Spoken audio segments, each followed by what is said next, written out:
This is That Video Game Podcast, episode 684 for November 30th, 2020. Smack my bishop. Only strike diagonally.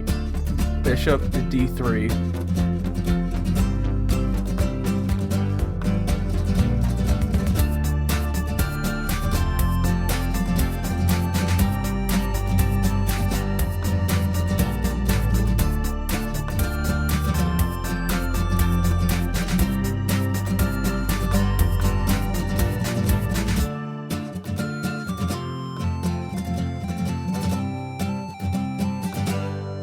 Welcome back to another episode of That Video Game Podcast. I'm your host, Boston. Joining me as always is Moonpeer.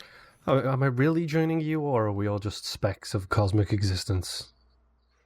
Can't it be both? True. Touche. And the Nymph. Whatever we are, I just wallowed in here. Yeah, true. Wallow might be the best descriptor. Yeah. Welcome to 2020.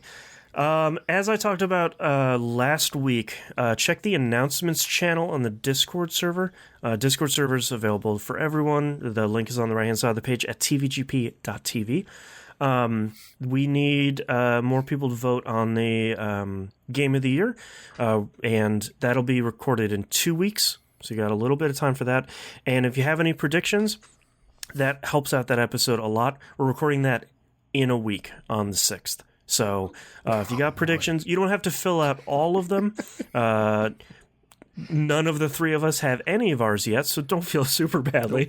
But if you can fill out, and you don't, even though a bunch of the fields are required, you don't have to fill out all of them. You can just put like NA in there if you don't want to fill out like, oh, I hate Nintendo. I'm not even you don't have to fill out everything. So please go do that if you got a little bit of time. If you don't, we get it. It's 2020. I feel it. Yeah. I'm not ready either, and like I run the show supposedly. Using the term loosely. Yeah. So go check out the announcements channel on the Discord server. It's the only two links up there for organizations' sake, and Patreon.com/E1M1. The ones are numbers. Talk about it every week. Nothing's really changed. Get the cool behind-the-scenes early access audio, critical misses, the uncensored outcast that is exclusive to patrons, early access We Roguelike It. $5 a month is the recommended one. It's just per month, not per episode. And you get the audio, help me pay for the show, which is a huge help, because as we were talking about here in the Outcast this week, my job doesn't pay me as a stay-at-home dad. So What? I know, it's crazy. So any of your help directly goes towards paying for the show. You can see how much stuff costs on the Patreon page there. I'm very transparent about how much that stuff costs. And if you get to the $250 goal here, and that's not a goal for me, that's for sure, you then can watch me play scary games and cry. So if you want to see me fail in the future at playing Until Dawn, because my hands are too shaky because I'm crying, $250 a month. You can help out. And we're going to start with something even scarier. I know. Yeah, I know. All right. All that business stuff out of the way. Moon, what have you been playing this past week? Okay, so this week we'll talk about, thank you, patrons, for your support, especially during this Yes, thank you. nightmare year. Brought to you by viewers like you. Yes, viewers, listeners, patrons That's right. of the arts, such as yourself. Patron of the arts like TVGP. Yes. Dude, come on. Are video games art? Yes. Is podcast about video Yes. games art? Maybe. By the transversive property. Yes. Okay. That's fine. We'll go with that. If we have to go Turtles all the way down with this, that's fine with me. We'll go Turtles right. all the way down. All right. So yeah, I started with Space Engineers because, why not load up a last generation game which had potential issues on the new generation of hardware? Oh no, did it? Well, it was okay on the Xbox One X. It was just, complicated and had its issues here and there. It wasn't bad. It wasn't broken or anything, but, It's a big game. it's a big game. And also my wife wanted to learn how to play it. Oh. You're missing a word there. The word you're missing is no. So it should be Oh no. Oh no. I feel badly for her. Yes. She doesn't. I feel like she knows what she's getting into as much as we do, but it's a cautionary tale.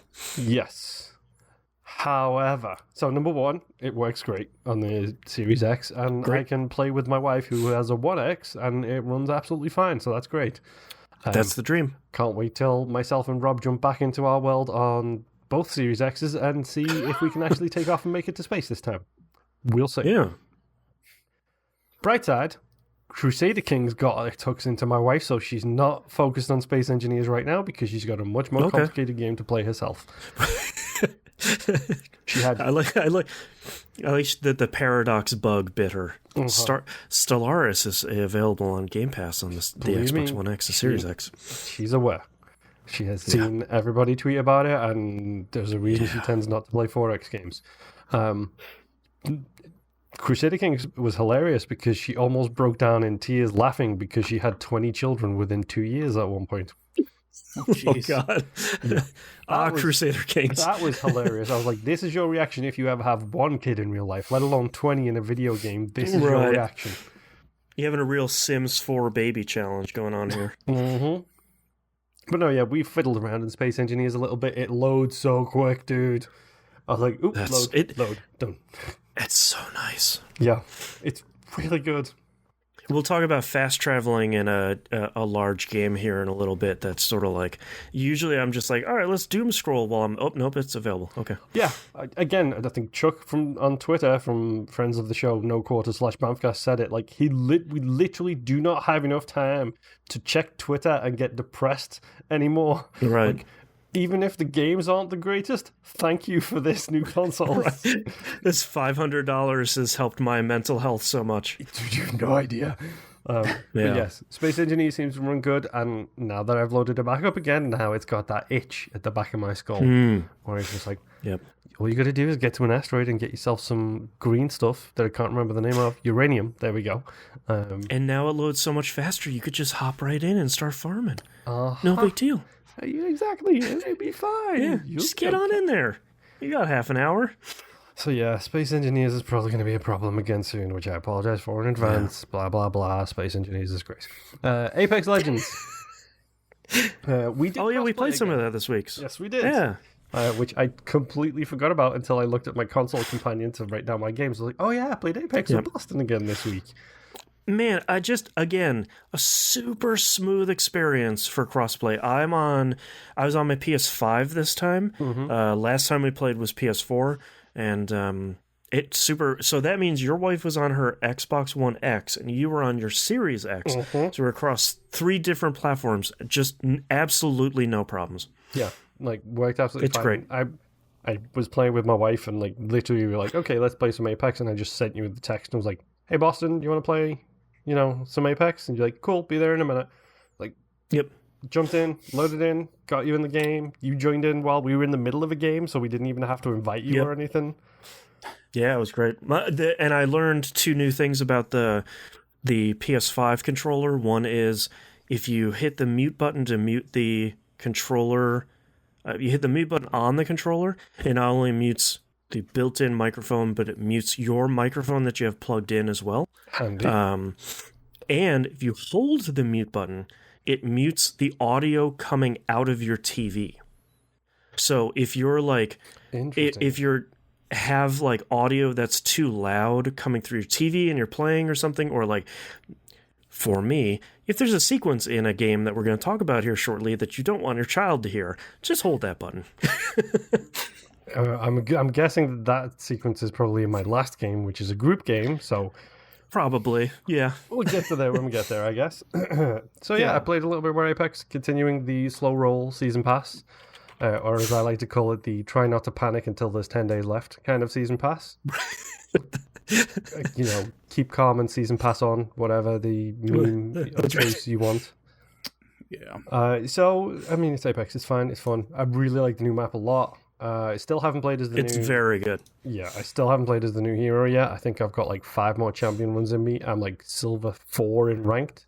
which I'm doing solo queuing with randos because my squad abandoned me. So I don't know how I got to Silver 3 by myself. How dare they? Well, they've got better friends who are on better time schedules than I am, so I can't really complain too much. Excuses. Well, dude, you tell me, would you wait for 3 hours for me to get home before playing Apex? I mean, maybe. Well, you would because you but don't have I'm any not friends good, like- so I need some carrying. That's true. Okay, would you wait for me for 3 hours and not play Destiny while you were waiting for me to get home? Probably not, no. There we go. I'm the guy in Apex that's like, what's this gun? And I'm like pointing it at myself, and everyone's like, no. wait a minute. It's got lasers. Right, no! Okay, so Apex, Space Engineers, Tetris Effect Connected. I saw credits on Tetris Effect Connected, which means it can now be eligible for my Game of the Year 2020. So you finished the journey mode? Yes. Okay. What'd you think? That's real weird. Real good, but real weird. It's an experience. One like, might it's say very few games. It's a journey. Heyo. It's a cool thing. Like, it's one of those things where you don't expect a Tetris game to affect you at any level. And you get to that. I'm not going to make the joke. Man, I walked right into that one. But like that last level is like, yeah, man, like you can. Yeah, number one, the Res guy definitely made this. Yes. But like you turn Tetris into like a cool thing other than here's this static screen and you're building the blocks. Yeah, you got a Tetris. Like it's a cool thing. Not even to mention, not once did I hear the Tetris music. Not once in the entire journey mode did I hear the classic tune of Tetris. It was all unique music, all unique like styles associated with the levels and the visuals that was going on at the time. Like the background story, which is distracting me from making Tetrises, which is both great and terrible at the same time. Right. Like, there's a lot going on in that game. It's really, really fun to play. Not sure how I feel about those last two levels, though, where it's just like, oh, you started speed 19, have fun with that. It's very hard. Yes. It's not impossible, but if you're gonna the game, feel like the game does such a good job of building to that point. But if you're like me and you're like, all right, I played like 4 levels, I'm going to come back later. And you're like, oh yeah, what's this next set of levels? And they're already at 19. It's like, please no. Mm-hmm. Like, not like this. It feels like you have to play them really close back to back because otherwise you're just not going to be prepared going into it. Fun fact, Tetris Effect uses Speed Tree. Yes, it does. Giant Bomb favorite Speed Tree. Yes, which made me laugh when that showed up in the credits, like while there is trees in the background. It's like, really? Yep. Really, Tetris Effect, you used Speed Tree to create these neon acid trip trees that I'm seeing? Yep. Okay. Did you play any of the other modes? I haven't yet. Like the community stuff? Because unfortunately I've been too busy focused on a different game, which we'll get to next. Because I have 4 this week. Okay. I'll just write the last one here. Yes, gee, I wonder cross it off my list. So, I mean, Tetris Effect is a genuinely fantastic game. Also part of Game Pass, by the way, folks. So go and get yours, quote unquote, for free. Yep. Gotta fire up the Game Pass app while I'm talking about this. Yes.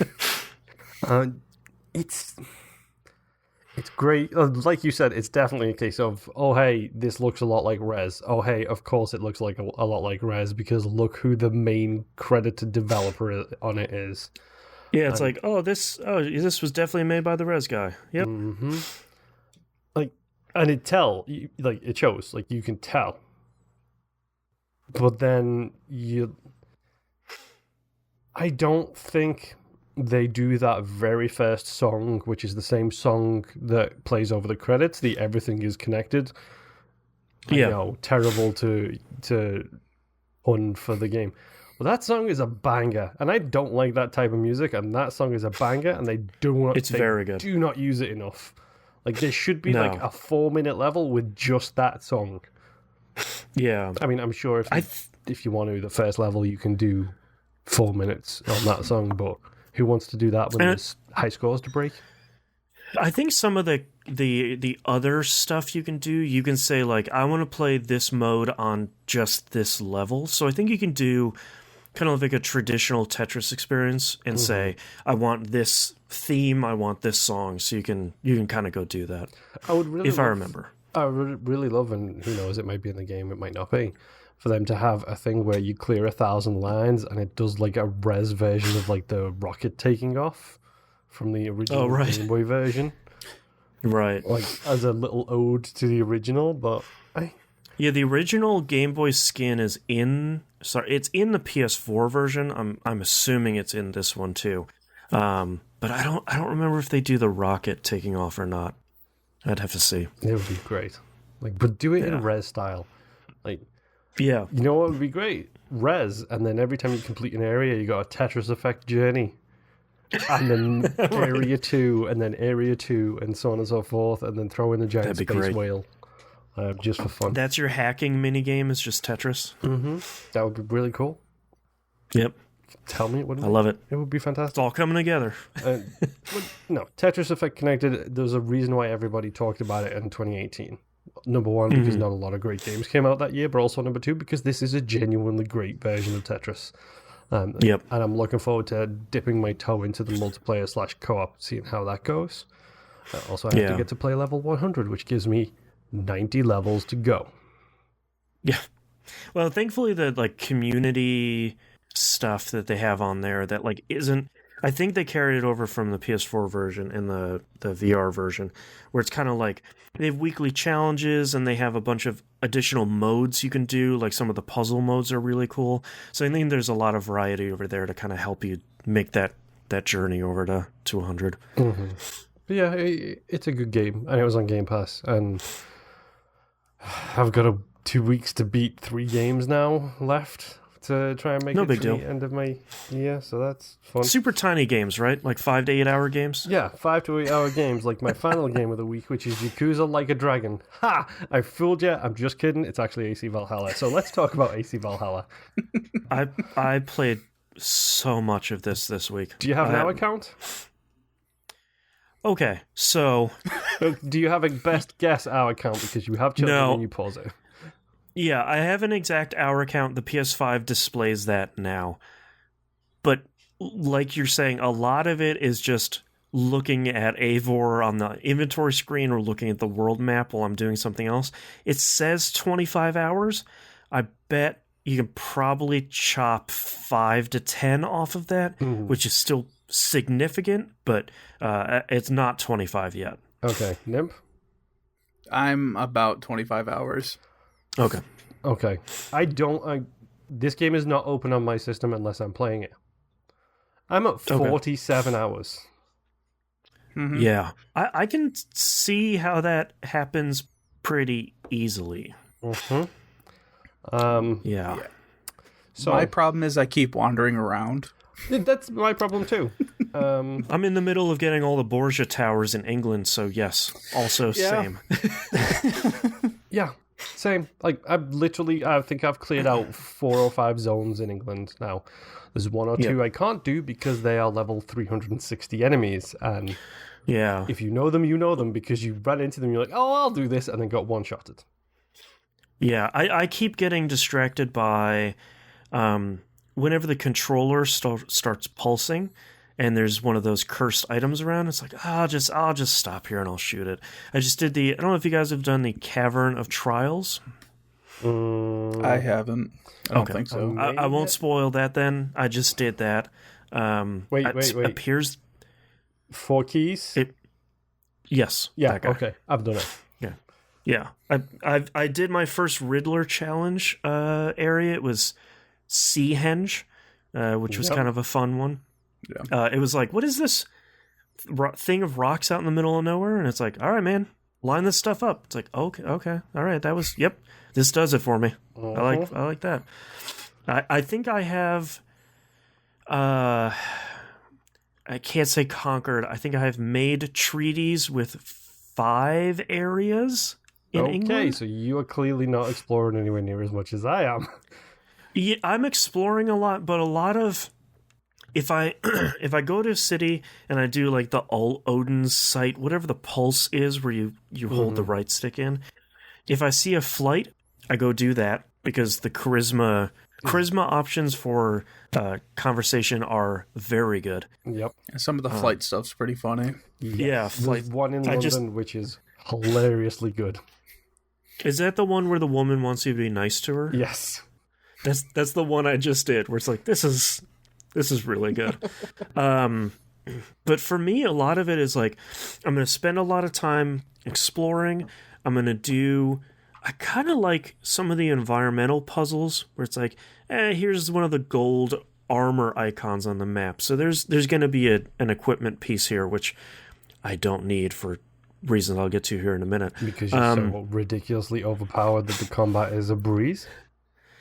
No, it's because I was on Prime Gaming to get the monthly Destiny exotic drop, and they're like, here's an armor set for Assassin's Creed Valhalla. And I was like, hey, I'm playing that right now. Let's look at this.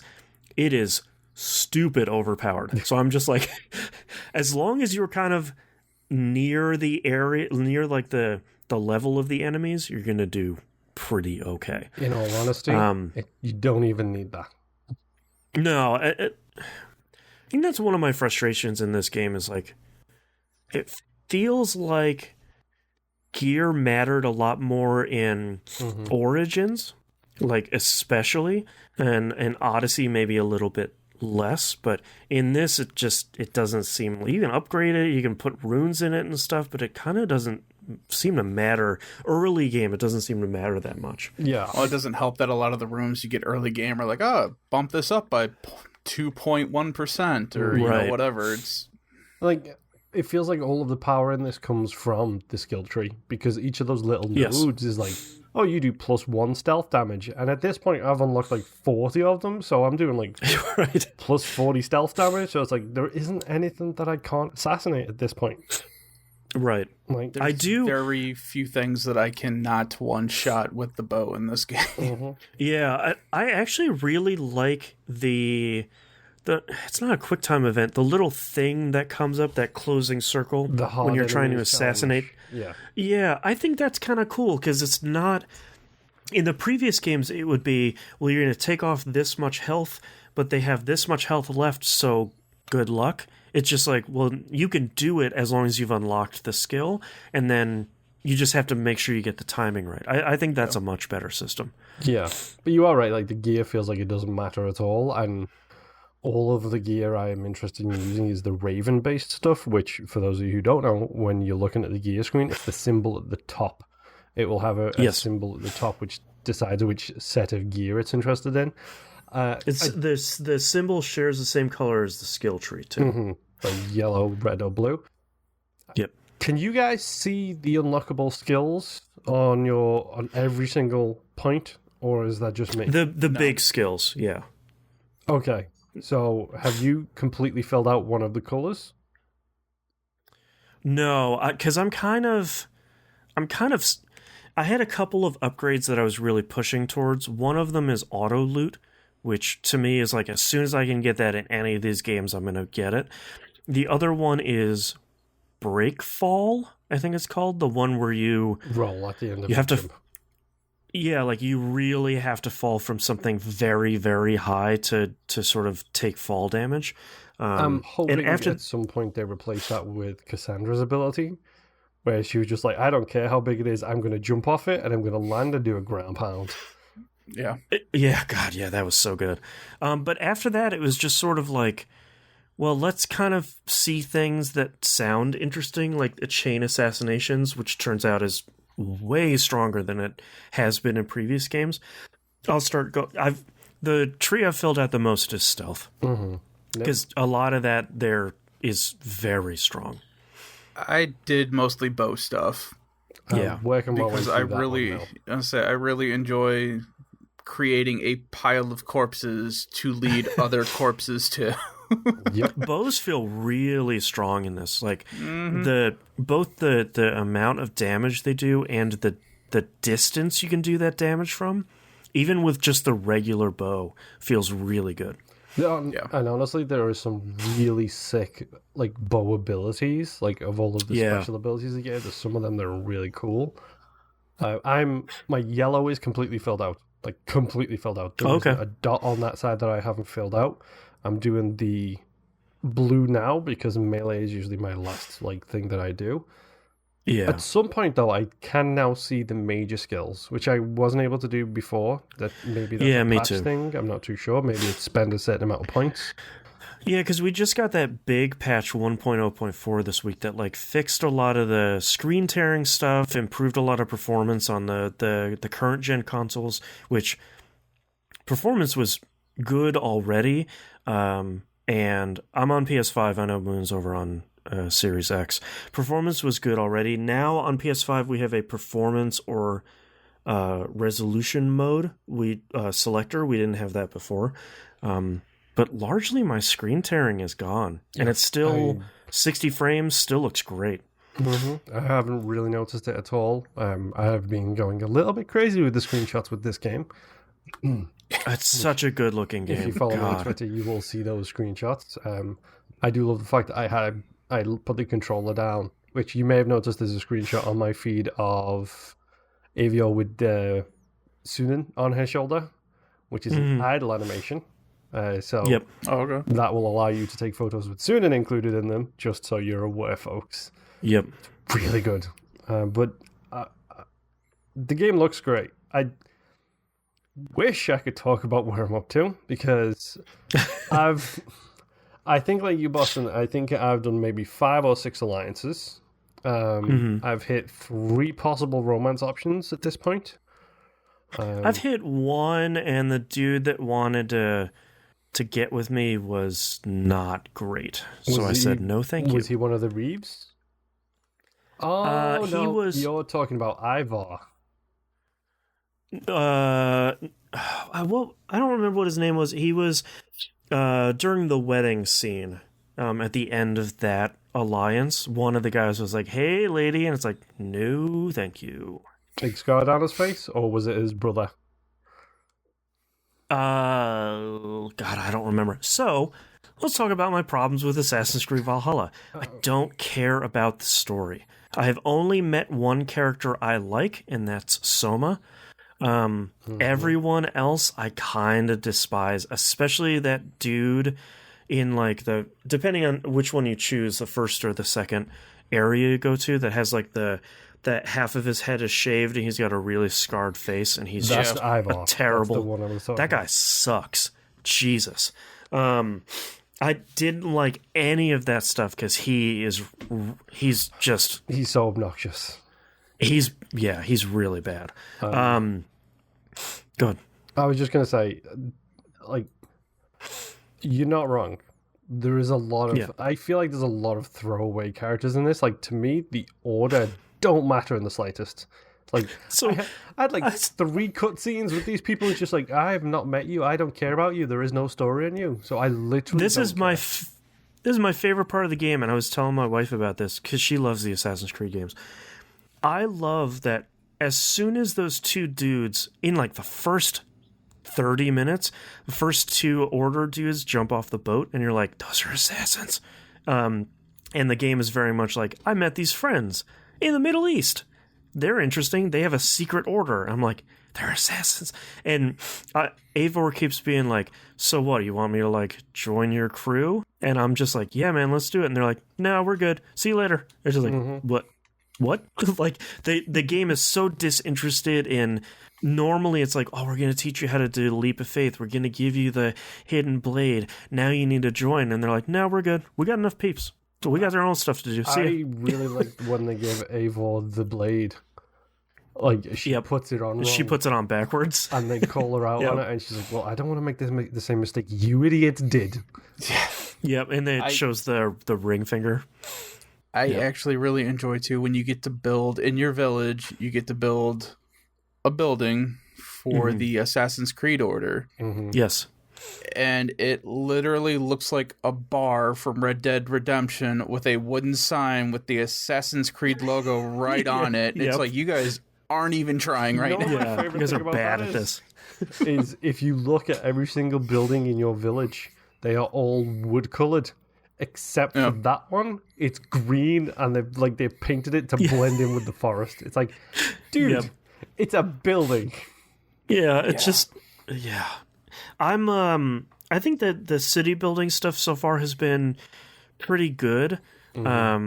I like that it's encouraging you to go out and do the raids, which I think are largely pretty good. I've been trying to mix it up with the raids where it's like, all right, this one I'm going to park the boat and I'm just going to go sneaky assassinate everybody and then call it in when I got to break into a church. And this one we're just going to do an out and out, drag out fight. As Nim says, go loud. Yeah, like I'm gonna go loud on this one, and it's the only way I do raids. Yeah, I mean both of them feel good. It's not like, oh well, I had a really hard time because I brought the whole party and we just stormed this this church. It doesn't feel like the game is encouraging you to do one over the other, which I think is pretty nice. I will say with the raids, I've had an issue on 2 separate raids where when you get to a reinforced door, you have to call in somebody else with you who's in your raid party to break down the door. Sometimes I've had it happen twice. Yeah, where nothing happens, and my character is just running into this door, and then I have to disengage and find another door. That's or one of the they're things already there hitting it, and that's one of the things they patched this week. Well, that's good. I haven't played it since the patch came out. Yeah, I think there's like 75, 85 bug fixes in this patch, like along with the performance improvements. Like it's one of those ones where it's like, oh, cool, you fixed literally everything that was wrong that I'm having with the game. There's still a couple of quests that are there's still a couple of quests, like minor quests that aren't really fixed. But because with all the rating that I've done, I've only had it happen twice, but it is annoying when it happens. Which my sincerest apologies to Slicknick, community member, who had a very seriously large quest bug on him. Yeah, which sucks. Yeah, which I cannot talk about for spoiler reasons. So, generally speaking, I'm really enjoying this game. Like you said, Boston, yes. The tertiary characters I am not really caring about. There's like 5 people I actually care about. One is Soma. Soma is great. I love Soma. Soma's great. I love Randvi. Yes, roll the she's R's great. When you talk about her. I did like Alfred, the young king who you do the wedding with. I thought he was great. I thought he was good. I like the hunter partnership who live at your home base. Those 2 are fantastic. Yep, they're great. The mission variety is pretty solid. Like there's a lot of different stuff going on. You might have actually had this mission already, Boston, but there was a mission involving Ivar and his brother, which, spoiler alert, if you haven't had this mission, Ivar and his brother come back again, just so you're aware. Oh, the White Stag mission? No, the White Stag was the hunting mission. That is fantastic. I adore that mission. That's a really good. It's one of those ones where it's like, yes, I will go hunting with you. I don't understand what we're doing, and then 10 minutes later, you gain balls. A new temporary superpower, and it's just like, what? Mm-hmm. But no, I did a mission, and it's really hard to describe without talking about it, but let's just say it felt a little bit too fast, too Vikinger, because of the way this mission setup was, and I was just like, right. Okay, I'm just going to smile and nod at everything that's happening here. Have you run into the Keith from The Prodigy? No, not yet. I don't think so. I ran into him. I heard does it look like him? Because if it looks like him, it does. I will know. Okay, then no, I haven't run into him. Okay, you'll notice because he also is playing a drum and says, "Smack my bishop," and this is an omen, and we are not tourists. And it's like, yeah, this is really good. Did you see the baseball guy yet? I don't know if I've run across that guy. There's a baseball guy in there too. And spoiler alert. The world quests are very good. They are probably some of the best things in the game. Like the mainline missions are fine or whatever. It does feel like it's taking itself very, very seriously, which maybe that's why Cassandra was so good, was because even when it was serious, she wasn't serious. The only time she was super serious was when, like, someone was dead. That's when Cassandra was serious. Someone's trying to kill her. So I think that's, so far, I think that's my biggest problem with Valhalla. I'm having a lot of fun with it because I think moment-to-moment gameplay feels really solid. Now that I have the controls down, I really like the combat. I'm using a shield and a one-handed axe because the getting the timing right on the blocking with the shield and parrying and like turning the enemy's weapon on themselves with the stun attack feels really good every time you do it. But it's hard following Origins, where Bayek was an incredible character you felt an affection for nearly immediately. Yep. It's tough following Odyssey because Cassandra is one of the best characters in the entire franchise's history, and it's one of the best Assassin's Creed games in my estimation. So the deck is sort of stacked against Valhalla already, and I think Valhalla is really good, but the core conceit of the game, which is for sort of political reasons, we have split off from our Viking brethren. We're now finding a new spot here in England, and we're gonna try and make friends, make alliances, sort of expand our reach here a little bit. As of so far, I kind of don't care about that. I think it's well told. I think it's interesting.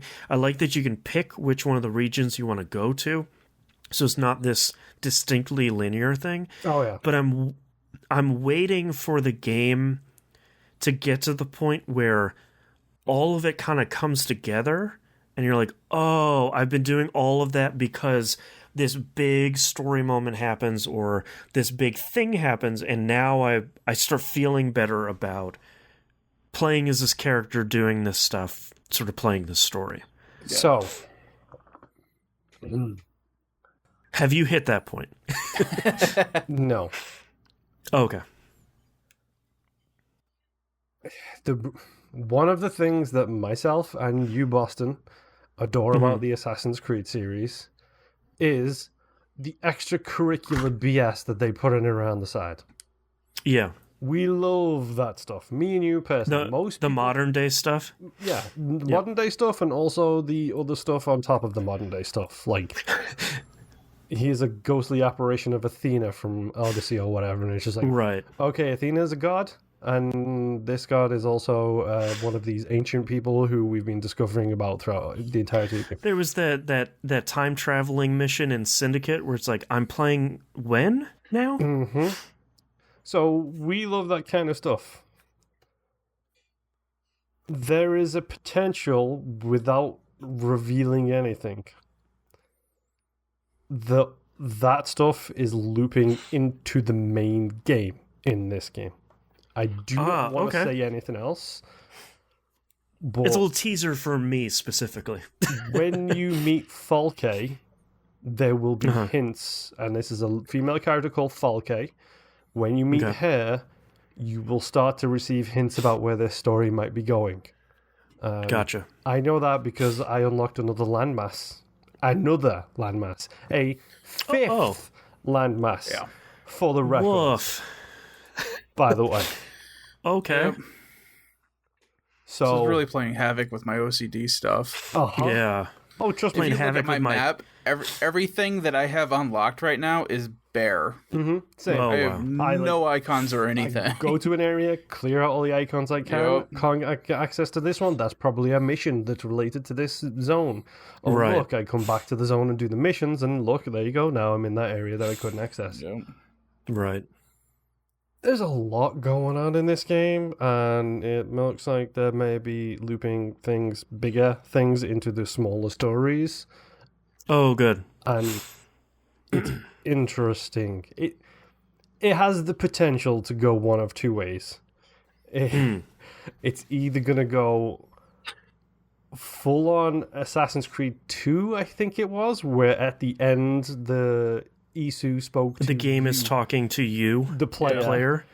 Right. Through Desmond. It's either going to go that way, where we're all just like, what? Please answer this now, and then you have to wait 4 more years for 2 more games where they don't even broach that subject anymore. Right.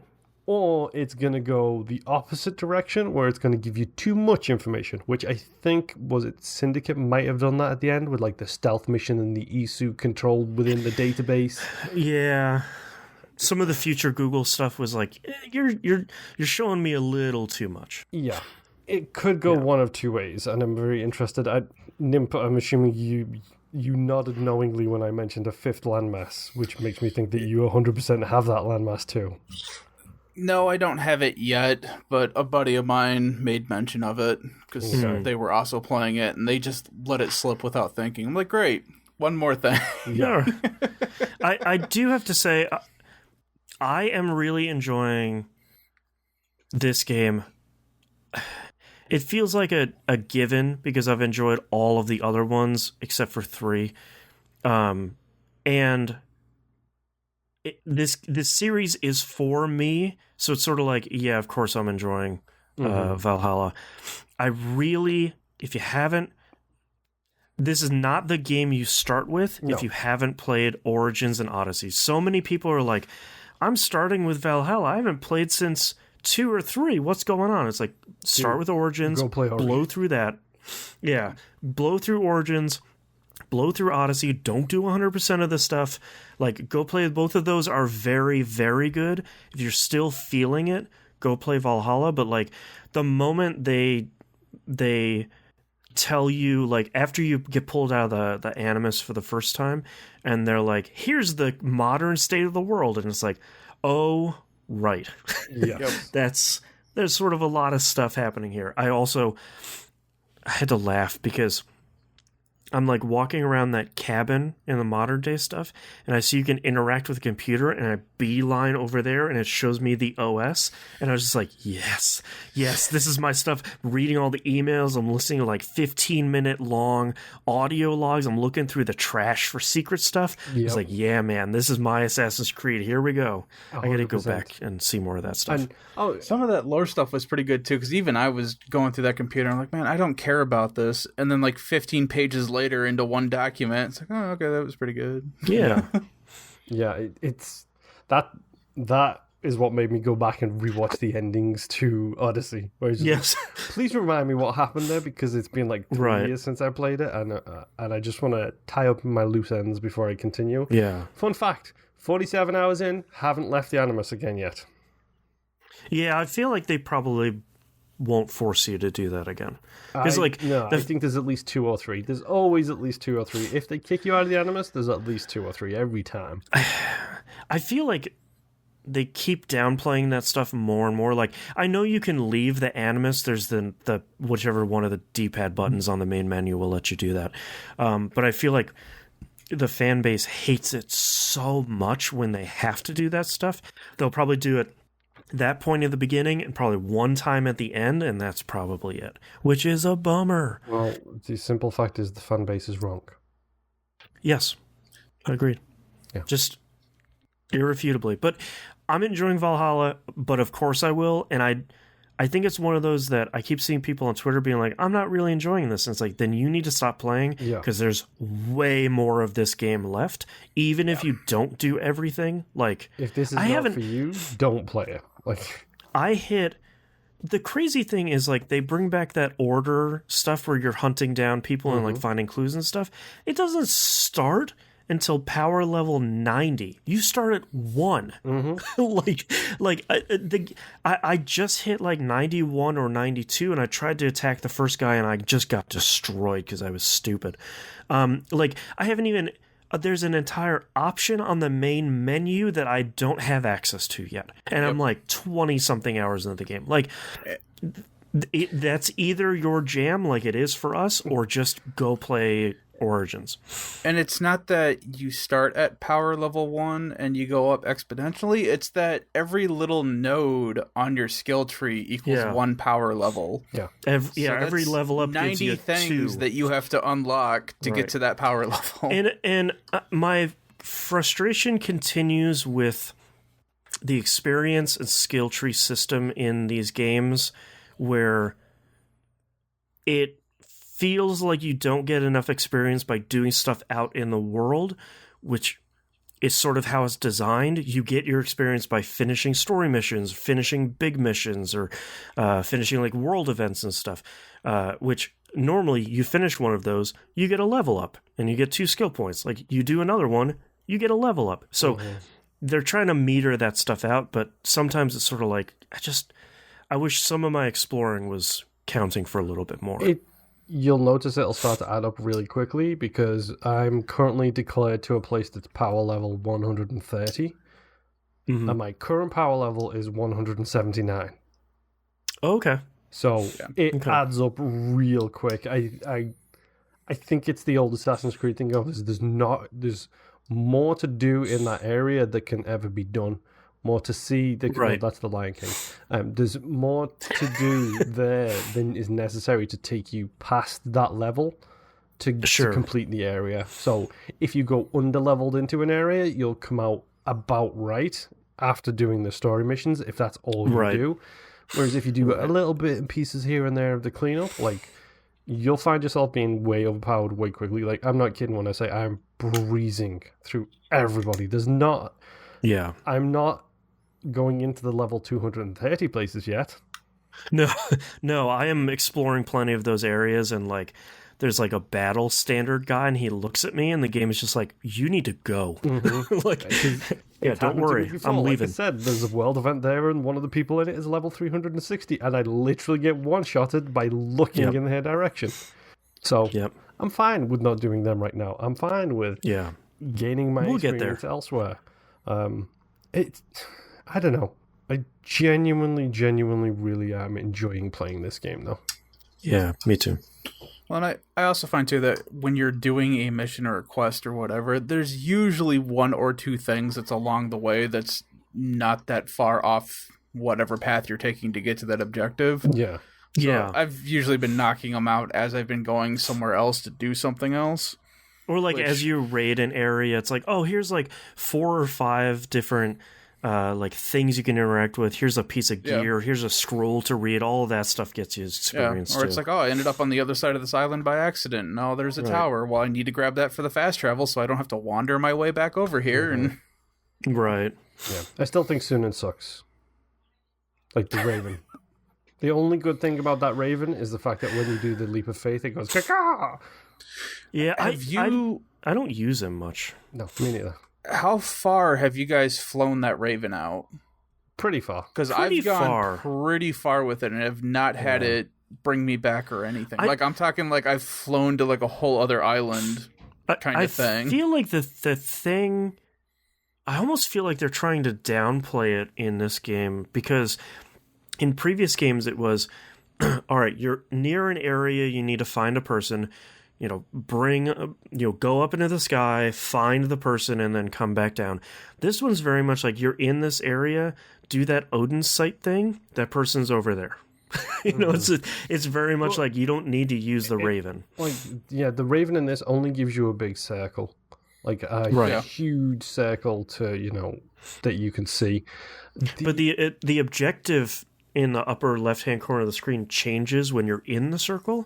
So, like, I just run towards it, and it's just like, start Odin sighting. Yeah, it's kind of nice, and it's kind of a bummer, because the using your bird was always a little bit annoying, but it's fine. That's the thing I loved about Odyssey, though, was the more, like, synchronization points you got, the stronger the eagle became in Odyssey. Yes, and then that's right. Literally you would just hit up on the D-pad, it would go to that, and then it's just like red dots everywhere. It's like, okay, I've spotted all of these enemies for you, and now you can see them through walls. It's like, thank you.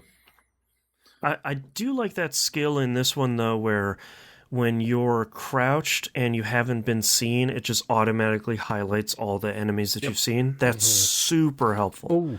Oh, if you are a melee person in this game and you feel like you want to do something maybe a little bit different, the bottom of the melee on the very far left-hand side, spoiler alert, it lets you do one-handed, two-handed weapons.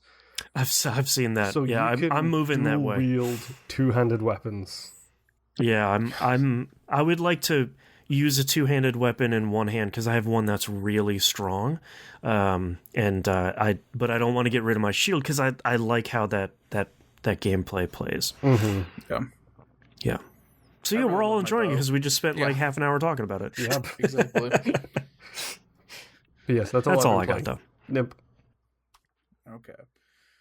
I have been playing, or one thing that I attempted to try to play, Star Citizen.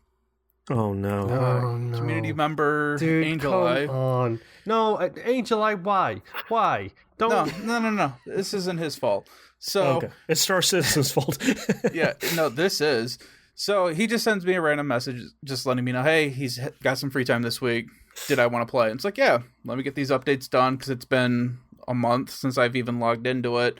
Let me get it all updated and we'll be good to go. I get logged into this game finally after all the updates, and my computer cannot run this game anymore properly. And I sent him a message just saying, hey, I'm sorry, but whatever happened in this last update or two, my computer can't run this any higher than 10 frames per second. Wow. And he sends me back a message saying, no big deal, and he screenshots a text message he has with one of his friends where his friend is saying, my computer can't run this game at all. So, Star Citizen. Yeah, something has happened since the last time we all got together and played this, and it's just not working. So fantastic. I like that the Star Citizen is taking the opposite No Man's Sky, where No Man's Sky keeps getting better and is whoops, now we're MMO. Whoops, now we got VR. Whoops, now we're great. And Star Citizen is just yeah, this is, oh no, we're losing. Oh god, now I can't run it anymore. Oh no. Yeah, and I don't understand why. And they still have the issue where the lowest settings is more resource intensive than the high settings. Why wouldn't it be? It's just not optimized for anything. It's stupid. But anyway. What an incredible trash fire. Yeah. Maybe one day. Maybe one decade it'll be done. Yeah. But then at that point, it's we'll already have the Odyssey update for Elite. And it's all right, why bother? Yeah, exactly. Yeah, at that point, we're all going to be robots anyway, so. That's right. I did play a little bit of Apex. I got that downloaded on my Xbox. Nice. And then people saw me logged into my Xbox. And then people saw me play one round of Apex, and I got spammed with messages. So I played a couple of matches where I was all right. I can't figure out how to choose a character. On that's serious. Okay. When you're picking characters? I swear to God, I am picking a character that I want to play as, and it keeps defaulting me to this shield guy. Which is fine, because I don't know how to play any of them anyway. Did someone pick the character you wanted to play as? I don't know. Okay. It's got the stupid Destiny No Man's Sky menus where it's the circle. So when it's your turn at the bottom, when your name is at the bottom and it's got that bar moving across. That progress bar. Yeah. When it's on your thing, move your menu circle. Your mouse cursor. Sounds like I'm talking to you like a child. I don't intend this to be. Move your mouse cursor. You need to right now because I don't know what the hell's going on. Move your mouse cursor to a person and you hit the A button to select them. Don't press B because it cancels their selection. Yeah, and then their picture changes up top, right? Yep. Yes, your picture will change to that person, and that person will be on the left in big, and do their stupid. They'll say something. So I follow you all the way to that point. When I loaded into the match, I was not the character I selected, so I don't know what happened. That's weird. But like I said, it's probably something I did or didn't do, or maybe someone else selected it before I got to him. I don't know. Yeah, I've only played this game a couple times years ago. But yeah, first match went really well. I was 6 out of 20 with a squad who didn't want to play together at all. And they were the ones that kept dying, so that's why I had all the revives. The crap thing was that they kept taking all the ammo. Yep. So I had all the shield battery things. I had all of the first aid kits. No ammo whatsoever. One gun with 2 bullets. Well, no. My first kill in this match was beating somebody to death because I didn't even have a gun. Right. And then I finally get a pistol. I finally find some ammo. I take out a whole other team by myself because they're off doing God knows what. I meet back up with them. I get stuck in the circle because I forgot this game had a circle. Right. I like that you show up out with these 2 people. You have like blood and guts all over you. You're like, what have you guys been doing?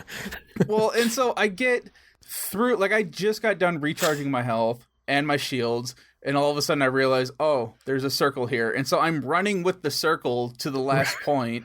Right. I get out of that. I'm in a building. I'm recharging all of my stuff. And then I see the rest of my team goes down. And they're just like on the other side of this wall in this building that I'm in.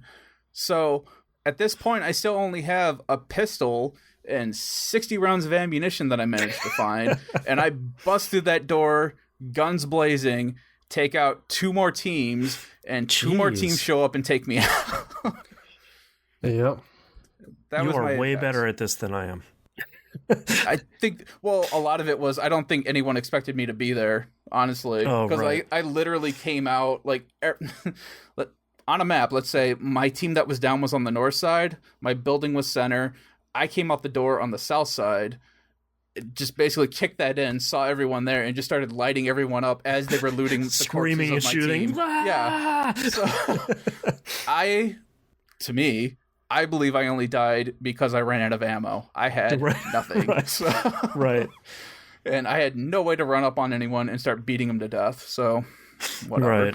It was fun. If you keep getting the shield guy, by the way, just so you know, if you drop your dome shield and when you pick them up faster. Oh, when you revive people? Yeah. Sure. Interesting. Because he instead of doing the whole animation, he just grabs them by the scruff of the neck and just yanks them to the feet. They weren't worth the effort. I watched them die. Yeah. After that, my kids and I played Marvel Ultimate Alliance 3. We are finally on the second to the last level of this game. Nice. My son grinded a ton in the gauntlets when the area that we were stuck in, the dimensional zone or whatever it was, it suggested that you have a party level of 25, I think it was. Mm-hmm. We were all 30 and still getting our butts handed to us. No matter what we did, we could not do anything to this boss, the last boss of the area. So my son grinds out our main party to level 45. Wow. And we don't get killed, but it wasn't easy to still beat this boss, which is really stupid, considering that we were way higher level than it said we should be. Right. So, and he's doing the ISO grid thing or whatever, and he's leveling up all the abilities. So everyone is where they should be for this. I don't know what's going on with this game. It's got some weird difficulty issues. I'm guessing it's just scaling because there's 3 of us playing, which is stupid. But whatever. So we're finally on second to last mission. My son's been doing a lot of grinding. He's unlocked a lot of the DLC characters. He's unlocked a lot of extra costumes. He's really geeked out because he's got some Deadpool and Wolverine costume that he wants to show me, but he won't tell me what he unlocked. I'm like, all right, cool. You have to see it, Dad. Yeah, my daughter is still... I love my daughter dearly, but she is still mostly useless in this game. Where she will be jumping around saying, I've got these guys, and I'm just like, you're not doing anything, you are jumping. You're not near us. Yeah, and she's like, but I don't want them to hit me. And it's like, but they're hitting all of us because they can't hit you. We're dying, please. The biggest screw job with that, though, was that in the last section that we were in, they had snipers in this, and those snipers were one-hit kills. Oh, wow. So we were getting dropped. Yeah, it's stupid. But anyway, so we're getting through it, and my kids are enjoying it, and that's all that matters. Yeah. So, Man. Next game after that, played some more Genshin Impact. Not really a whole lot to talk about that. After that, well, I had Assassin's Creed on there, but we already spent forever on that. Cold Steel 4. Spent a lot of time playing that this week. I finally found the instructor. Finally got him back. I've got all of my classmates back. I have like a roster of almost 30 characters now. Jesus. Yeah, it's pretty awesome. The feline familiar that is connected to one of the witches in your party has transformed into a Catwoman. There it is. So yeah, that the JRPGs. This is the branch of anime that we're going down now. So I saw that and I was like, yeah, no, Yep. I guess why not? Yep. Cat girls. Yep. Show up and checking a lot of boxes. Everything else that's been going on so far. Yep. But yeah, so I finally have the instructor back. I finally have been doing the last area that I was in to get him back was literally a 2-hour-long boss fight. Oh, jeez. Not one boss fight, and it wasn't difficult. It was just like Xenogears back to back to back to back to back boss fights. Right. Where I could not save. And oh, jeez. that was kind of the biggest screw job.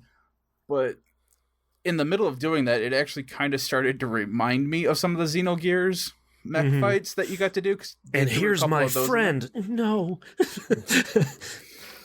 You may have defeated me, but here's the Emperor. No. There's so much testing of somebody's resolve in this game. It is unbelievable. The power of friendship will carry me through this. Yeah, friendship, love, whatever. Yep. The warm classmate and bonds. Yeah. Cat girls. Got it all.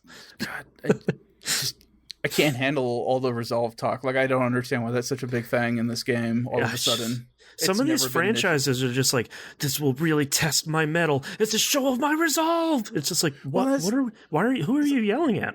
Every time someone brings this up, it's like, dude, you just saw me blow up this underground base over here. I just blew up a planet. It's like, what do you need me to test? I have guns. Stupid. I will kill the god in this game. Right. The cat girl probably will. That's the secret ending. Oh, Jesus. But now, too, since I have so many characters, whenever someone says something, everyone's got to throw in their one-liner. Oh, God. And it's like, that's really not necessary. I don't need to hear 38 people say, okay, we support you, let's go. It's 38 people say, and my axe. It's just like, yes, I get it. Everyone's with us. All right. Just yes, and let's go. Exactly. So, besides that, though, luckily, it's got the 3x speed on it. And it has the auto, and I can skip text and pull up the log if I need to, if I skip something that was important, which I'm pretty good at telling if it's important or not, so a lot of skipping. When the orchestral music comes in and there's only 2 characters on screen, that's usually the one you watch. Yeah, it's like, oh, something happened. So that's going fine. Still really liking the game, besides the long-windedness of the dialogue for every character. Yeah. Yeah, it's just a fun, stupid game to play. Yeah. Just don't come into this taking it seriously. It's really fun and lighthearted. It's getting a little serious. But well, it's wrapping up about 12 games, so. Yeah. Yeah, also it's anime, so it has to start ridiculous and then get serious. That's the weird thing, though, is that the rest of this series, it's not that there's like some tropes here and there. But it seems like the longer that this series has gone on, it's gotten more and more anime. Right. Whatever. It's fun. I can handle it still. There's a lot of anime like tropes where it's like, no, this needs to stop because it's stupid. Right. The rest of this is just like skin level stuff where it's like, okay, that was stupid, or okay, that was funny. Yeah. So the last game that I played is going to be out of left field. Okay. And it's been a weird craving, I guess, that I've had for the longest time. No. Okay. Yeah, I don't think you guys would ever guess what game this is. Okay. Dark Souls. Oh. The first one? I'm surprised you literally just finished playing Bloodborne. Well, no, so I've been wanting to replay Dark Souls since I played and beat Code Vein. Mm-hmm. I don't know why. I don't especially like Dark Souls. That was why I started playing Bloodborne, but I don't like Dark Souls. Yeah. But that was the thing, though. It was just so from Code Vein, I went into Bloodborne because of like, all right, I got it for free from PlayStation Plus. It's like, you already have it. I'll play this. Let me see if it gets out of my system. I beat Bloodborne, and then it's like, okay, I still kind of want to play Dark Souls. I don't know why. It's just as much of a mystery as the rest of you guys. So, so I've gone through. I am ready to fight the gargoyles. I haven't done it yet. I don't even know necessarily what I'm prepping for. Like, I got the dragon sword from shooting the dragon tail 50 some odd times with an arrow. I've got a bunch of odds and ends stuff. I grabbed the master key to start my class with, so I have a bunch of stuff that I shouldn't have right now because I went to the catacombs and all that stuff that I didn't fight anything. I just ran through it because I knew where the items were and I knew what I wanted. Grabbed a bunch of stuff. I don't know what I'm going to do with any of it because I haven't necessarily spec'd out my class for anything in particular. Right. And that's kind of where I'm at with Dark Souls. It's just, I just got to go up and fight the gargoyles and then move on to the next bell. Right. Nothing's really... I think I got surprised once because I forgot where one enemy was hiding, and that kind of scared me at 2 o'clock in the morning. A skeleton popped out of a barrel. No, it wasn't a skeleton. It was a Dark Knight that I completely forgot about. Oh, boy. And it dropped down on top of me. That was fun. Jeez. But yeah, I mean, it's Dark Souls. Everyone's talked about it. It's road at this point. Yeah. I haven't died yet. That's good. Yeah, it's only because it's like Pro. the third time I've played it, so I got all my dying out the first time. Right. But yeah, that's all I've been playing. I don't know if I'll ever touch it again, but I started it again. Yeah. So that sounds like see me what happens. and like half of my library. Right. Yeah, I don't know. Destiny 2, just a short update here. It's the only other thing I've played. The new raid came out last weekend. So our team tried it this week on Friday. First off, when the first team beat it, it unlocked a whole buttload of stuff in the game, as I was expecting it to. A lot of that stuff is really cool. It more and more stuff kind of keeps unfolding. We spent... So I gotta say, it's very nice raiding with a whole bunch of adults, because it's nice when someone... They have that, like, parent or adult worried voice where you're, like, in the middle of a boss fight and someone goes, I gotta go, and then, like, immediately mute and their character just stops moving. It's like, okay, we get it. We're gonna wait for them to come back, and then we'll probably hear a pretty good story, and then we'll just try again. The new raid starts with not a sparrow race, but a sparrow event where you're in the middle of a freezing ice storm, and you're riding your sparrow from sort of these heat bubbles from one to the other. So it's a nice lighthearted way to start the raid, where all of you are going to die probably about 15 to 20 times as you figure out the path. That was pretty fun. It's nice that it's not like, all right, here's the first boss, and like you're really in it right away. We knocked out the first encounter a lot more easily than I thought we were going to.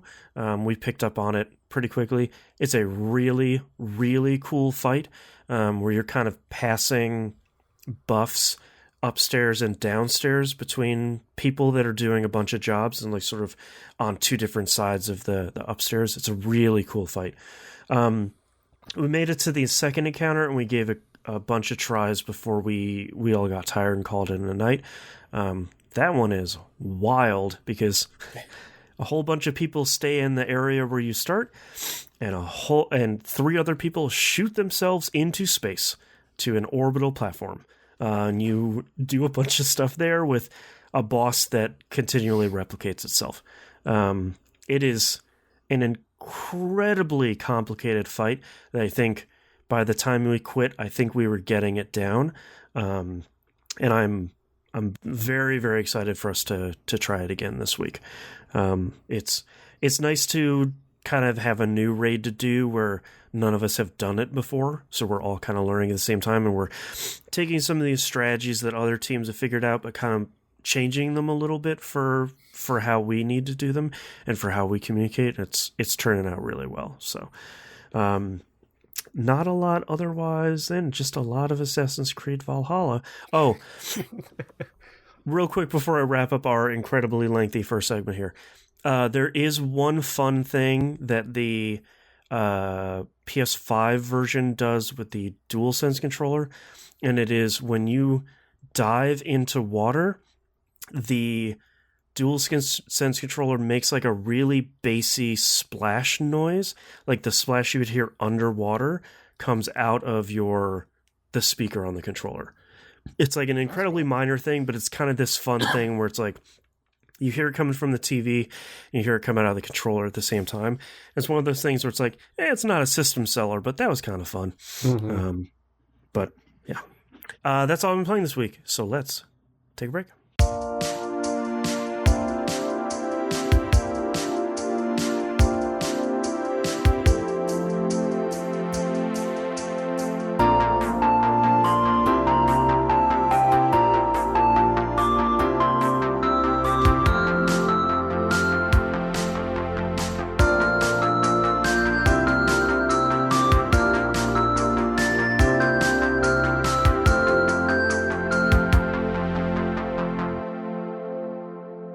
Let's talk releases for the week of November 30th, 2020. Empire of Sin comes out on PC, OS X, Switch, PS4, and Xbox One. I know exactly what it is. It's the isometric RTS mafia building game, I believe. The John and Brenda Romero game. Yeah, but it also looks very good. Also, the best title ever for a game coming out in 2020.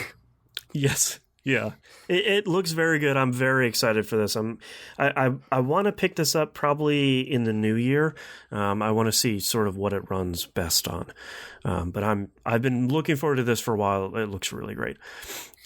Twin Mirror coming out of nowhere, coming out for PC, PS4, and Xbox One. Oh, this is Dontnod as well, isn't it? If I remember. Yeah, this is Dontnod's like psychological thriller / horror thing.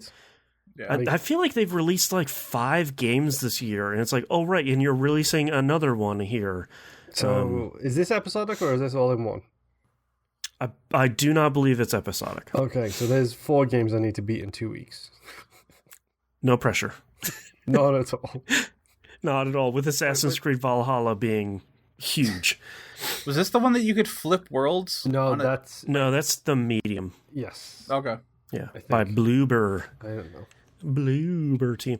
Next up, Worms Rumble, PC, PS4, and PS5.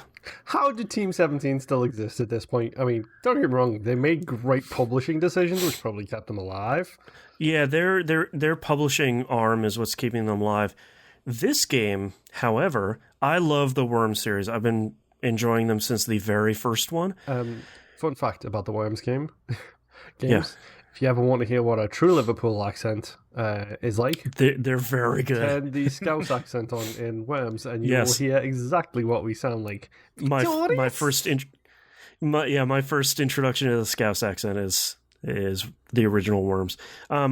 This is a 2D side-scrolling, non-destructible Worms game that's a battle royale. Yay! It looks so bad. It looks shockingly bad. I love you, Team 17. You've made some bad Worms games over the years. This looks really bad. This is like devoid of everything that makes me love that franchise. I could be down for a Worms Battle Royale, but sure, it needs to be destructible, because then literally within 4 seconds of the match starting, everyone's flying super sheep and the entire environment is destroyed. Yep. And only you and your ninja rope is keeping you out of the drink. Mm-hmm. Yeah, it's really weird. Next game, take a deep breath. Shiren the Wanderer, the Tower of Fortune, and the Dice of Fate comes out on PC and Switch. I can never remember if this is the brand new Sharon game or if it's a remake of like the Game Boy Advance one. Either way, it's a brand new Sharon the Wanderer game. If you want to play a traditional roguelike it's not super difficult, but you're going to have to learn its rules. The Sharon games are really good. But this was the remake that was on the Nintendo DS, it looks like. Oh, okay. And PlayStation Vita. Okay, so I think they're just bringing it, new coat of paint, and bringing it over to the Switch. Yeah. The Sharon games are really good, but like, you got to be willing to put in some time to. It's like the grid-based, turn-based, enemies move when you move, that whole thing. So, a game that I'm very excited to see coming out, Immortals: Phoenix Rising, which is still just a bad title, comes out on PC, Switch, PS4, PS5, Xbox One, Series X, and Stadia. I think this still looks really cool, and I feel like I could be in the mood for a game like this. But I'm waiting for reviews to see on like how big it is, how involved it is. Like, is it going to have the Assassin's Creed icon problem? Yeah, dude, I'm looking at a trailer for it, and this thing looks huge. Like, Breath of the Wild huge. Ubisoft, maybe don't release 3 giant open world games in the same month. Can you spread them out a little bit, please? They're literally going for like one game for every generation that might live in a house. For your old fogies like us, you've got your Assassin's Creed. For your young hipsters, you've got your Watch Dogs, and for your kids, you've got Immortals: Phoenix Rising. That's right. God. Assassin's Creed is going to outlive us. I just know it. We're going to be in the old folks' home being like, oh, did you see what they did with Desmond? He's back again. Robo Desmond. I was about to make a joke, which was a huge spoiler, so glad I caught myself there. Appreciate it. Next game here, Dragon Quest XI S Definitive Edition, comes out PC, PS4, and Xbox One. If you haven't played Dragon Quest XI, go do it. It's incredible. Really good game. And if you've never played a JRPG before... by the way. Yes. If you've never played a JRPG before, this is a really good place to start. You do not need to care about any of the original ones. They don't matter. The tutorial is really good. It's super blue sky. It is also very long. So if you're going to get your money's worth. So you kind of restart at the end of the game. Yeah. Like, not in a major way, but like... You're going to do some of this stuff over again. Yeah. Only once. It's not, it's not... There's enough of a story difference that it brings you along nicely. Yeah. Fire Emblem Shadow Dragon and the Blade of Light comes out on the Switch. This is the remake of the very first Fire Emblem game. This game is not friendly. This game hates you, and it will punish you. So, this is not a sequel to Three Houses. So... come in with the right expectations. Also, you can't buy this after March 31st, which still sucks. So, Nintendo, stop. And last but not least, John Wick Hex comes out on Switch, Xbox One, and PS4. This is the John Wick game that isn't at all what you expect it to be, and made by Mike Bithell. So it's like a 10-based Thomas was alone. Your strategy... like game where you have to pick your moves in advance. Yeah, and your turn order, I guess you could say, is based on how much time it takes you to execute an action. Mm-hmm. So like it's really cool. It's one of those things where everyone's like, yeah, John Wick game, this is gonna be dope. It's like, no, the Thomas Was Alone guy made it, so it's gonna be different from what you expect. You think it is. This is Max Payne.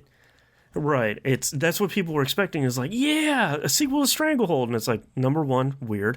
Number two, no. Because if someone wanted to make that, they would have made it already. But I'm excited to finally play this, because I have never had a chance to do so. And I think it looks pretty cool. And I like the games that guy makes. Solitaire Conspiracy, out now on Steam. Let's move on to news stories here. Obviously, it's the end of the year. things are still super quiet. Phil Spencer had an interview with The Verge where he talked about the possibility of an Xbox app coming to TVs next year. He says, quote, "I think you're going to see an Xbox app for smart TVs in the next 12 months. What you used to call a TV was a CRT that's just throwing an image on the back of a piece of glass I'm looking at. Now, as you said, a TV is more of a game console stuffed behind a screen, has an app platform, Bluetooth stack, streaming capability," end quote. I think we've talked about this for a while, that's you want to get as many places for you to play Game Pass as you possibly can. Like, there have been other streaming services that allow you to pair a controller with your TV. Like, Samsung was doing one for a little bit. Gamefly had theirs, and it was very much like, yeah, you just have an app on your TV. Here, just pair a PS3 controller with it, and then kind of go. But that, of course, was much earlier days than Game Pass, which would be really interesting to see. Or sorry, xCloud. I don't think you want Game Pass on your TV where it's like, your TV is full because, boy, like Call of Duty got another patch, and your TV. You want to plug in an external hard drive to your TV? You can do that. Dude, the mobile version of Call of Duty would probably fill up a TV. It's true, but I think xCloud makes a lot of sense there if you're already into kind of streaming stuff on TVs, which most people are. I think if you can get an Xbox controller synced to your TV and just play stuff whenever you want, I think that seems like a really attractive proposition. Of course, hopefully it still is, since Comcast decided to give the middle finger to everybody. So yeah, I feel like that. I feel like those are all the caveats that continue to happen with this. Is that ISPs are garbage, and Comcast is especially garbage. So, yeah, really, I mean, off topic, yes, kind of. But really good luck for them right in the middle of a pandemic to be dropping this on everybody. Yeah, a global pandemic, yes. Yeah, Good job, Comcast. Never letting us down. Let's go on to questions here. Angel Eye sent us a question in Discord. What games do you wish were backwards compatible or remastered that aren't already? For me, the Tony Hawk Underground series and American Wasteland. I like the Make Your Own Skater and the Career mode. Okay, Thug is a good choice. And to be honest, let's face it, they've remade Tony Hawk's 1 and 2 and did a really good job of it. The next logical step from there is not to make 3 or 4 or 5 or 6 or any of the other ones. It's Thug. You make Thug 2, Thug and Thug 2. Just get all the good ones out of the way and just kind of say, like, yeah, we're done. Yeah, if they do a THPS Thug 1 and 2 like they did the originals, then that'd be great. Bring it on. As for games that were backwards compatible or remastered, that's easy. It's easy. It's easy. Parasite Eve, Dino Crisis. Give me those two series. Give me a full remaster of those. Give me a Resident Evil style remaster of those, and I would be happy as hell. Can we talk about this for a moment? Square Enix just announced another remaster. They're doing a game I love dearly, Saga Frontier. It's not a great game. Square, what the hell are you doing? Why are you bringing like the Saga games that a lot of people aren't super interested in? Why aren't you bringing Final Fantasy Tactics to the Switch? Why aren't you bringing Parasite Eve 1 and 2, the only ones that were made, to something like Game Pass? Like, why aren't you bringing some of this stuff? Like, I really like seeing Final Fantasy 7, 8, and 9 being on Game Pass. Like, that's really great. But how about we do, like, the second tier of games that aren't Dragon Quest and Final Fantasy? But dude, I can play 13 Kingdom Hearts games on any platform I choose now. Heaven help us. Yes, you can. We've abandoned God. Yeah. I don't know. There's actually one remake / remaster that I was made aware of again, was 3D Dot Hero. Yeah, we were talking about that in Discord this week. Exactly. When we started talking about how big that sword could get, and I started pulling up screenshots, I'm like, oh crap, that's right. It does blow up the entire screen. Yep, it's so good. That game was great. Yeah. You know, this is going to sound weird, but when I got my PS5, I was really excited for a couple of backwards compatible games like Genshin Impact, Destiny 2, like some of the games that either had like large load times or they were sort of having performance issues.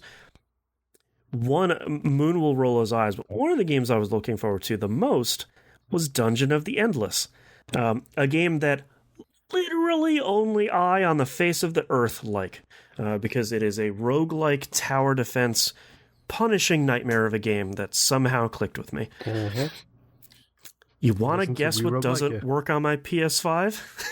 Yep. Dungeon of the Endless gets to the point where you get to the main menu and it crashes. Dude, I bet you it works on the Series X. It sure does, but that's not where my save is. And I don't want to go through all that again. Dude, you honestly think that they're going to bring the save forwards? Well, on my PS4 it does, yeah.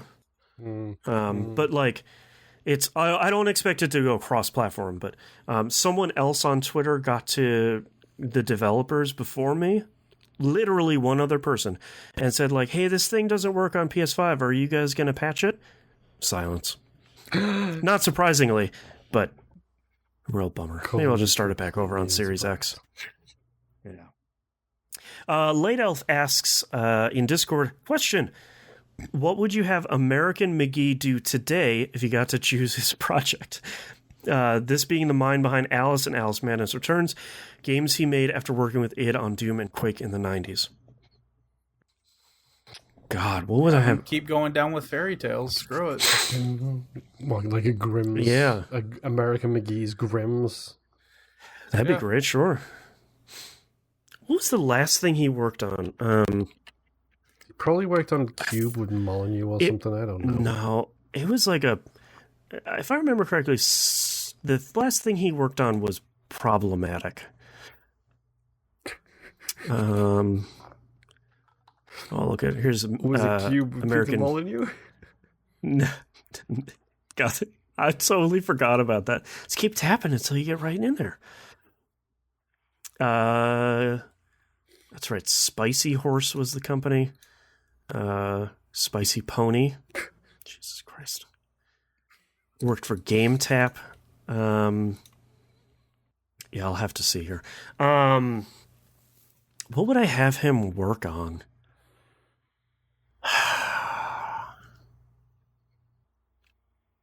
He's working on another Alice game. I guess that makes sense. I feel like I've never really understood what American McGee's strength was, other than having a fun name. Is it a fun name, but also is it the fact that he's basically the Tim Burton of video games, where he just twists things slightly? Sure. I assumed that's what it was, because I'd never heard of the guy until those games came out, the Alice in Wonderland ones. Mm-hmm. Yeah. And those are, as far as I know, the only ones of his that I've played. Yeah, because he did a bunch of production and level design on a bunch of id games, going all the way back to Doom and Doom 2. But yeah, he's like creative director on a bunch of... Oh, yeah, American McGee presents Bad Day LA, which was sort of had some problematic stuff.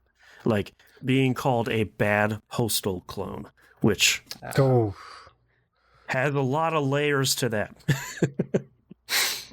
I don't know. I feel like I would almost want him to work on maybe like if they make a Psychonauts 3, like let him loose on one of the inside the brain worlds on there. It's like what can you make in a game that feels like it's sort of part of your thing, your thing. Best style. I was gonna say, if Kingdom Hearts ever goes further down the rabbit hole, just have him do one of those levels. That's right. Here you go, man. Just get real weird with it. Here's Unreal Engine 4. Go nuts.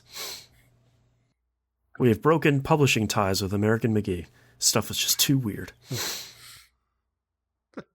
Yeah, otherwise I feel like I don't really know. Maybe like I feel like we're starting to see some spiritual successors to Quake 3 pop up feel like maybe you get that guy to do some level design on some of those, do some like real old school fast action first person shooter levels on that, like return to his bread and butter.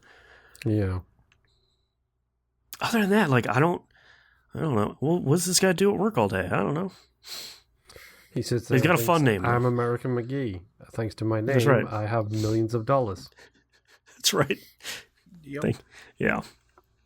All right, I think that's our episode for this week. Thank you very much, everyone, for listening. You can visit us at tvgp.tv. Everywhere to find and follow us on the right-hand side of the page, patreon.com/E1M1. I'll get all the cool stuff. Help me pay for the show. Scare me with some scary video games. Everybody wins. Game Club is taking a break for December, so we'll be back in January. There'll be a special episode releasing the 3rd or Monday, near the end of around Christmas time. We Roguelike It is chugging right along. We just finished up our most recent game, and we'll have a little special treat here to wrap out the end of the year that will patrons will hear this week, and everyone else will hear in a couple of weeks.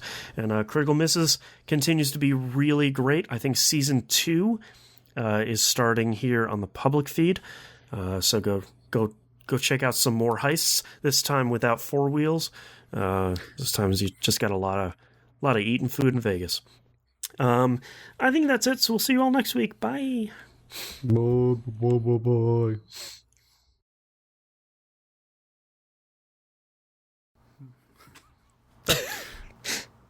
Sounded like a muffler. Dude, if your muffler sounds like that, then you maybe get it seen too. Yeah. You try driving 80s vehicles for most of your teenage years. No, Yeah. thank you. All right. Nimp, give me your titles. I've got 4 titles. I only have one. Because I hit my 4th, and that was like the pinnacle for me. Oh, okay. So, my 4 titles are Turtles All the Way Down. Uh-huh. As much as I love 10 that, days it has to be vetoed because we can't make a Discworld reference in the title. It breaks the podcasting rules. 10 Days to Season Pass. Mm-hmm. Too Fast to Vikinger. Or Too Fast to Vikinger. Yep. And Smack My Bishop.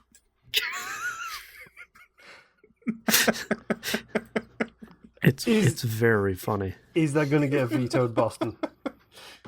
I'm chewing on it. Okay, so let's face it. Like I said, that's the winner. Whether it was gonna get vetoed anyway, I was like, that's it. I can't come up with anything else listening to anybody. All right, Mo, what do you have? Okay, so I'm just going to highlight that right now because let's face it, that's the winner. Yep. Unless it gets vetoed, in which case we have to pick something else. It's a Journey made by the Res guy. 4 keys. Seahenge. Too Fast, Too Vikinger. The fan base is wrong. Take your pick on that one, folks. What a Trash Fire. And that branch of anime. That branch of anime. So I'm going to put a check mark next to Smack My Bishop. It's so easy to make that mistake, by the way, because every time you say it, I hear the actual song. Mm-hmm. I'm totally listening to that as soon as the show is done, by the way. Yes. How much you want to bet we can find a Smack My Bishop parody online? What was Weird Al Probably. doing in the late 90s? Yeah. Does this mean anything else? Well, it's very anti-church. Mm-hmm. It's also a little close to something else. That's That why is I enjoy it. not show appropriate. Oh, Oh, yeah. hey. You're talking about replace the word smack with the word with Uh, a striking word beginning with the letter B. Yes. or pitch. It's pretty close to Or ditch. it's pretty close to that. apparently there's a book that you can get on Amazon called Smack My Bishop. Is it adult? Music for music for a French elevator and other oddities by the books. What the hell? You like immediately hit an internet hole that is terrifying. There's a sample song to it too. Well, we don't want to get DMCA, that's for sure. I'll listen to that when we're done.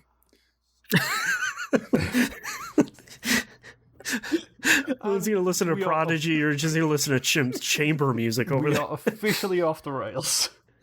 Yep.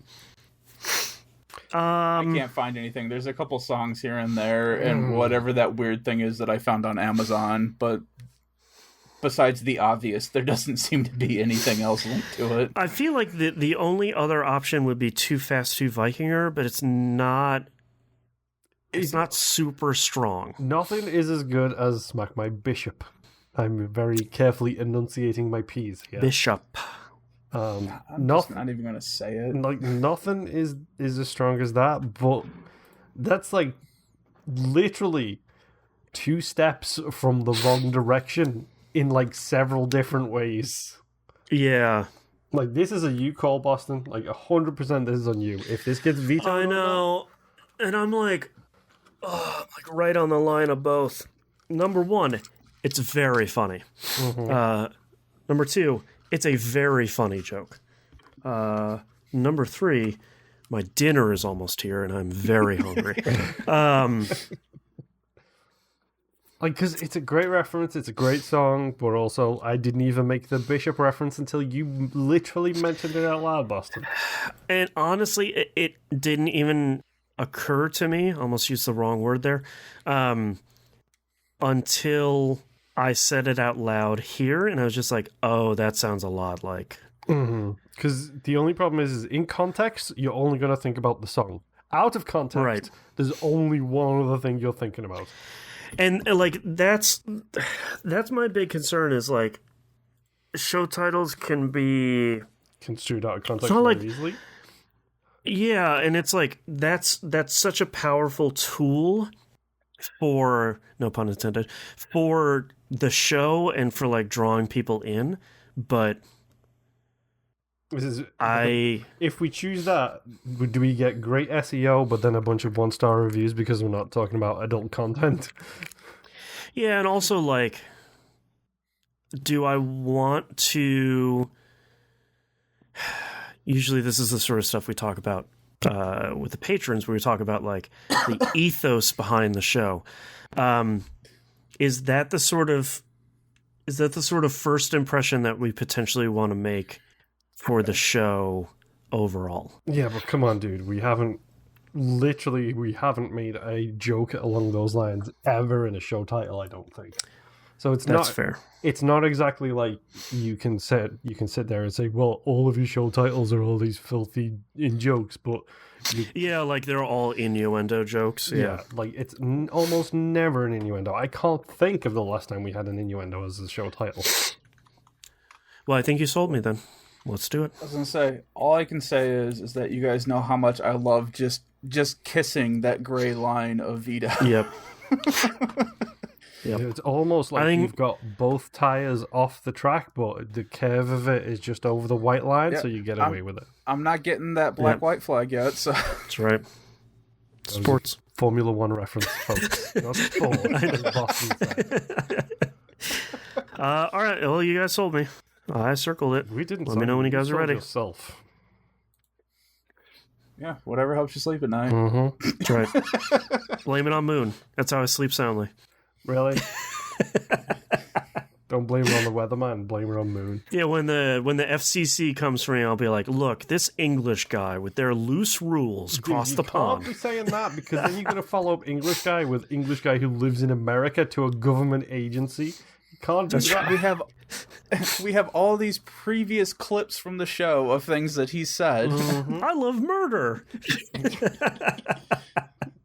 Never mind the American that said way worse. Yeah. Come on, dude. You know that's not how it works. That's right. Yeah, that's fine. Okay. I've got something. After all this hype, garbage. though, I was gonna say, after all this hype, I'm gonna have something really lame. Oh, so- mine is Okay. 1,000% garbage. I'm fine with that. I like it. I appreciate it. All right. Starting in 3, 2, 1.